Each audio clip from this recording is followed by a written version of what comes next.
How's it going, guys? So we're here for the Subnautica Below Zero game discussion. I recently beat Subnautica like 3 or 4 hours ago. Uh, Test out creative mode, basically the same thing. Now, this is giving you my game discussion for Subnautica. Basically, I'll do this for any major game that I pretty much beat off screen. We've done it for Far Cry, we've done it for regular Subnautica, we've done it for Halo Reach. So, Subnautica Below Zero is basically kind of like a DLC esque for Subnautica. Uh, it does continue. I think it's like 10 years. I think it was in one of the vlogs. It said 10 years after regular Subnautica in story wise. As you can see, I have a map here too of basically my own thing that I had to figure out myself, and this will pretty much help out for any new people. But before we get into that, I can say right now, for regular Subnautica, I'd give it a solid 8 out of 10. I normally would give it a 10 out of 10 or a 9.5 out of 10. The only thing that I did not like in Subnautica, and they still put it in Subnautica 2, is the jumping. The jumping, I ranted in that one, jumping is doesn't make a lot of sense. They pretty much continue that in Below Zero, which is disappointing. Now, some of the new features that they added in Below Zero, because you can see there's mostly more landmass in comparisons to regular Subnautica, they added the Snow Fox. So think a snowmobile that's combined with a hover vehicle. Mostly going to be good just for your strict main landmass. You cannot take it on water. That was the very first things I thought about. I'm like, you know what? It hovers. I can take it on water. No, it just sunk. So you can't take it on water. It's only good for the landmass if you don't want to run. And there's a lot of land to actually cover within this Below Zero landmass itself. Uh, so I chose to run most of it because it just makes it a lot easier instead of controlling a hover bike that's roaming around with that. The other thing is that there's no Cyclops in the game, so there's no submarine. They pretty much switch it with the sea truck, which is I believe is five parts together, which is the main part, the driver's part. You have a fabricator, a sleep part, aquarium, a storage one, and then you have the lock component for your prawn suit, which is still in the game too. So like 6 parts all together, which is supposed to be the equal length of this Cyclops. Let me tell you, that vehicle is trash. It is not good. You compare, think like a caterpillar for the sea. You have the bug caterpillar. It's several compartments. You click them together. The space is so small, you can't edit the vehicle like you can with the Cyclops. When with the Cyclops, you can put in storage lockers, you can put in guarding pots, you can put a bed in there. You cannot do that with the sea truck. The only thing that they actually did with that made it so much easier, I guess, is that you can take it apart, so you can get into more tight spaces. Uh, Unlike the Cyclops, where you really have to balance yourself out and do a bunch of geomat, I cannot speak, geometry angles to try to figure it out. Uh, Now, some of the good things I did like about Below Zero, one, they added the jukebox, so they have their own special music for the games, not that ambient music. They actually have actual music. Uh, Below, it was a Below the Deep or Deep Below or whatever it was, the favorite one, diving below deep or something like that. It's my personal opinion, out of like the 8 songs that I found in there, that's my all-time favorite. That's the one I crank up. They actually added speakers into the game too, so you could place it all around your base, and as long as the speakers within your base, you can listen to your music through the jukebox. That was really cool. Highly recommend you don't play that music because it might be copyrighted, especially if you put this on your channel. The other thing they added was weather anomalies. So you get, you know, uh, blizzards, you get rain, you get hail. So that was actually really cool. That was not in regular Subnautica. They have temperature drop too, so not instead of just dying from hydration or starvation or fall damage, poison, you can actually die from the cold from hypothermia now. So the coffee machine is a particular unit you really want early in the game as best as possible, because you can start making the thermoses and stuff like that to be able to keep you around. There's other plant life, other floral life in there that can actually keep you alive. They added several new enemies. One of them is the Snow Stalker, so kind of think I would say more kind of like a bear type of thing. bear type creature, or think the regular stalker from Subnautica, but make them the size of a bear and add fur. That's basically what they are. They will charge you. They are very territorial. They spot you. They will come after you. They have giant sea iguanas in that game, which I found really funny. They are loud as hell. So when you first join that game, you hear like a really loud, like lion-esque type of roar mixed with an elephant sound. There's sea iguanas by there.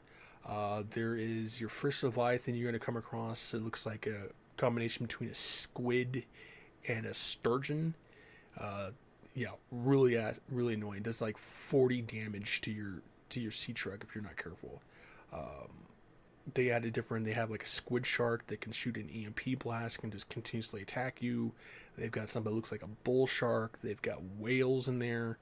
They got different types of fish. There's one fish, if you go near more of the iceberg area, it can actually shoot out an ice ray that will freeze you. And if in the beginning of the game I actually died to the damn thing because it froze me and drowned me at the same damn time. So that was really annoying.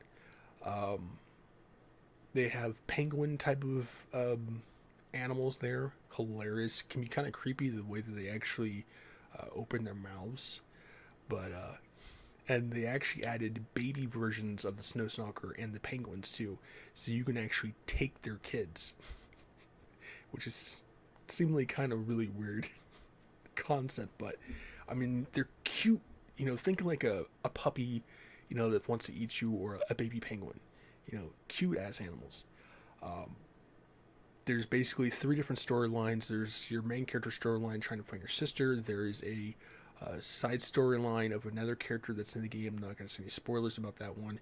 And then there's the third storyline, which has to do with the architects or the aliens in the game.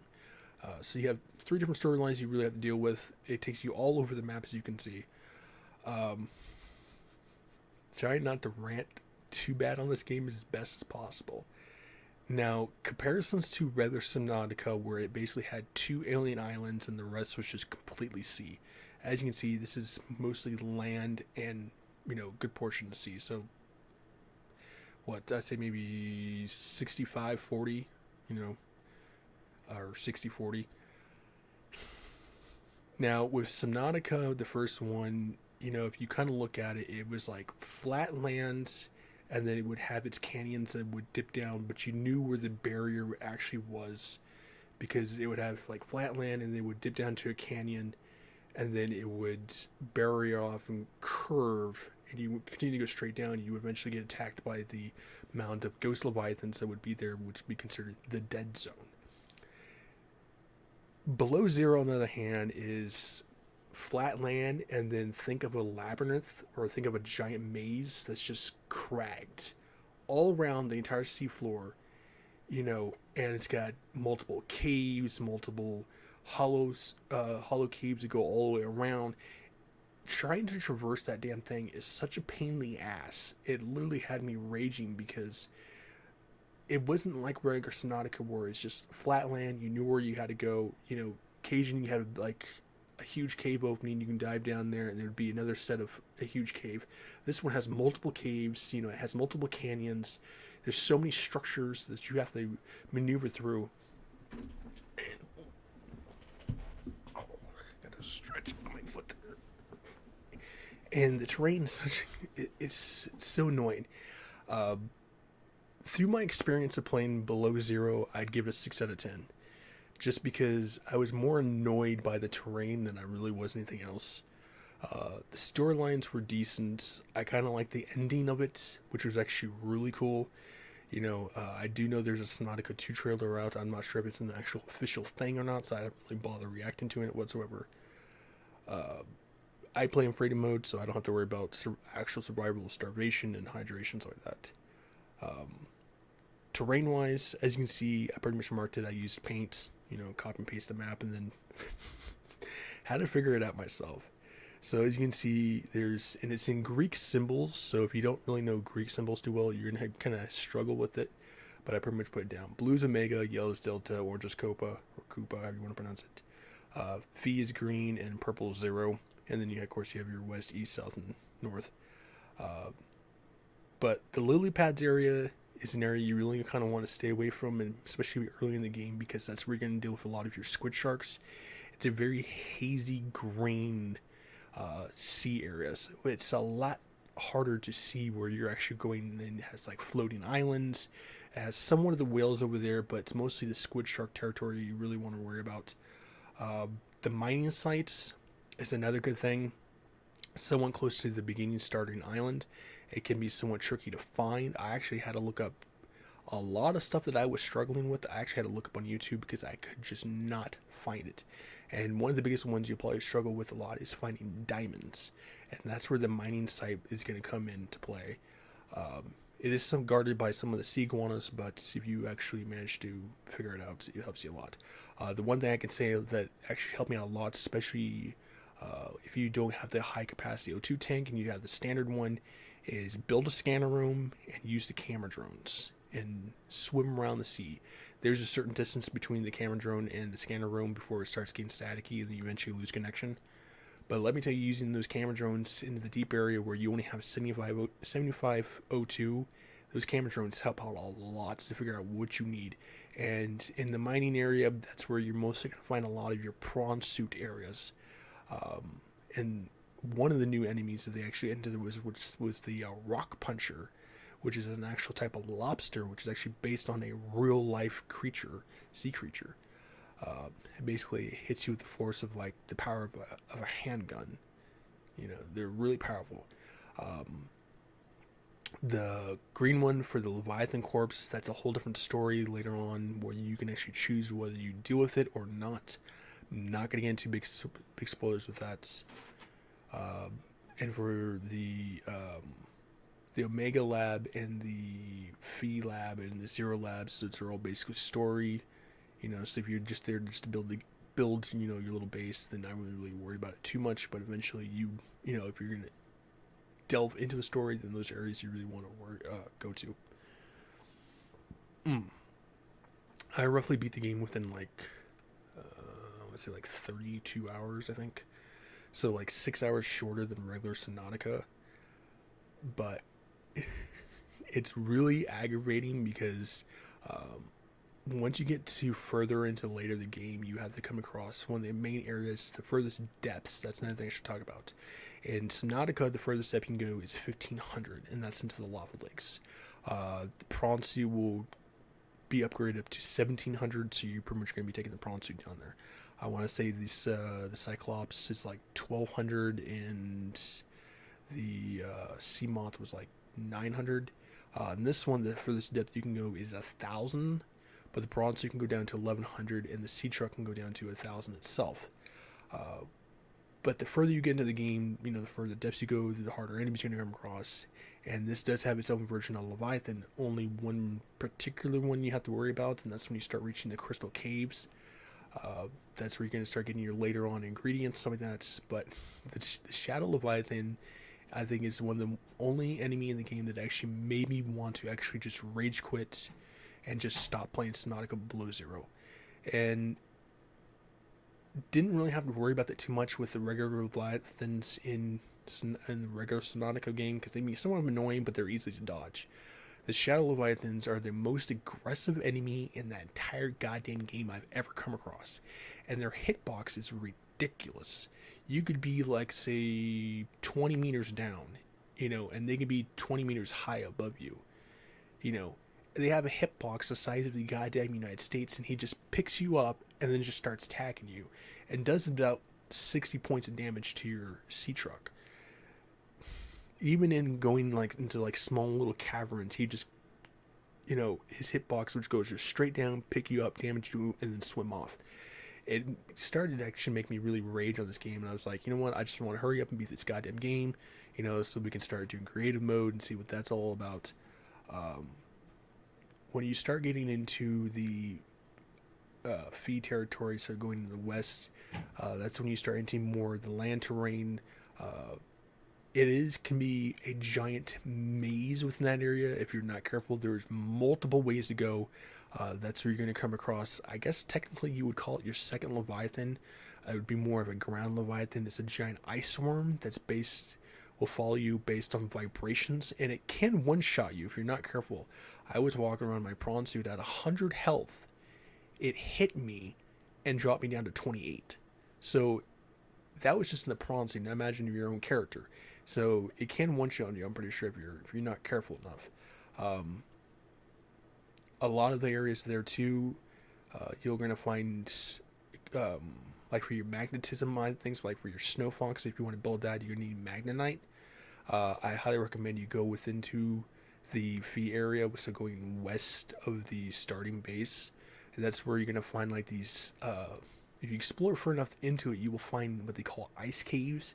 It's like this teal, pate type of looking caves. There's crags in certain parts of those caves, or certain parts of the sides of the mountains that have just free ore. You know, you're gonna find a lot of silver, a lot of copper, a lot of titanium, but in those ice caves, you're gonna find the magnetite you're gonna want. And eventually you will come across one of the Altaria stations, the robot facility, and back in there, there's some magnetite there too.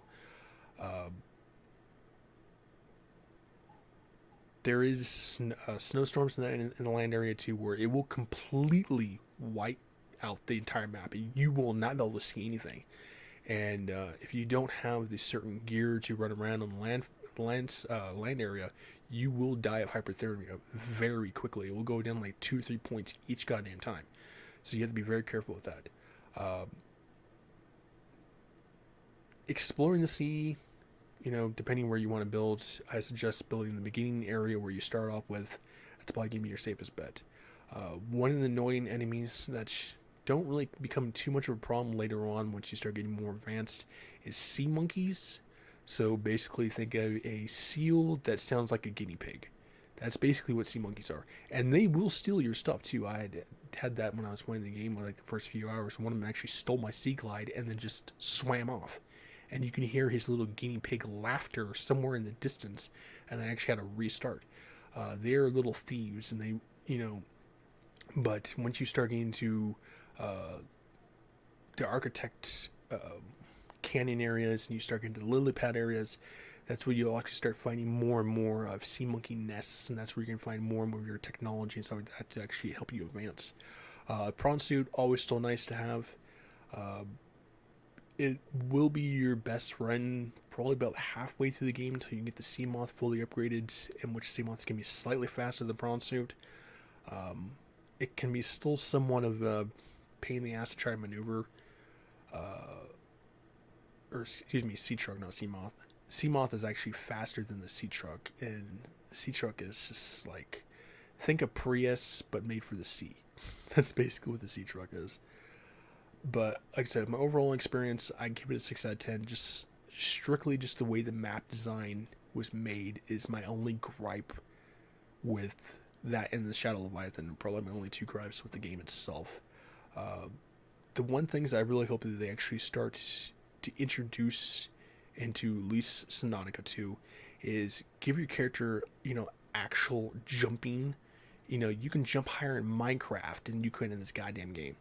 You know, not be able to jump over a pebble, but you have Steve over here from Minecraft who can jump over a mountain. I mean, like, come on now.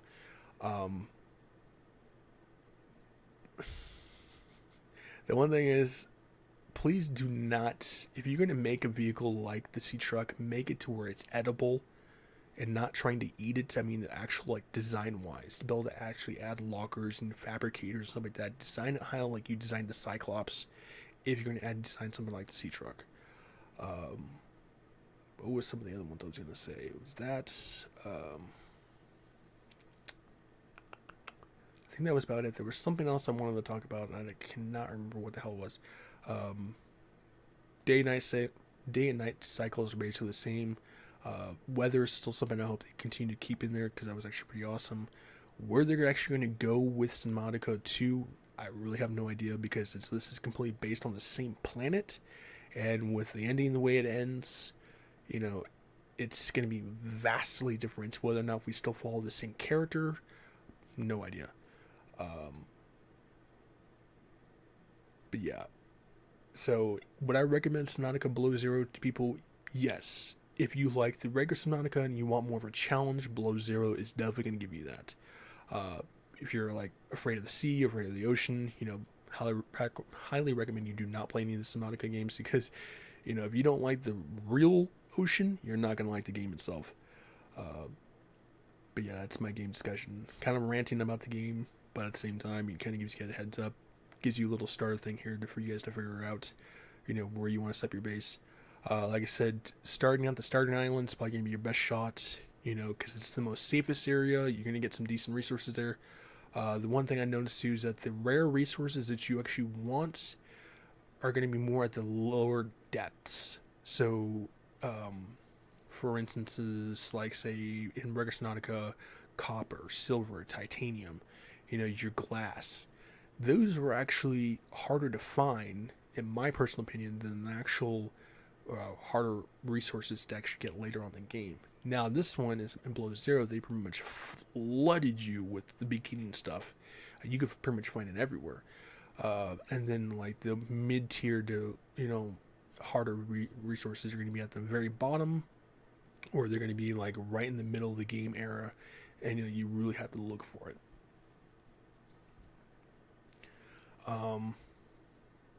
Yeah, so that's about it.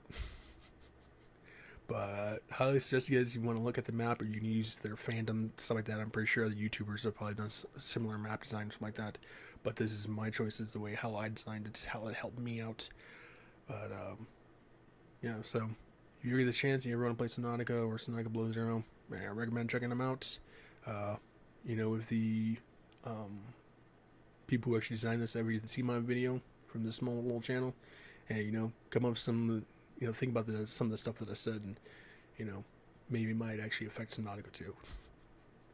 But either way, stay safe, healthy, and sanitize. Make sure to like, subscribe, comments below, share my videos, and make sure to check them all out. See you guys.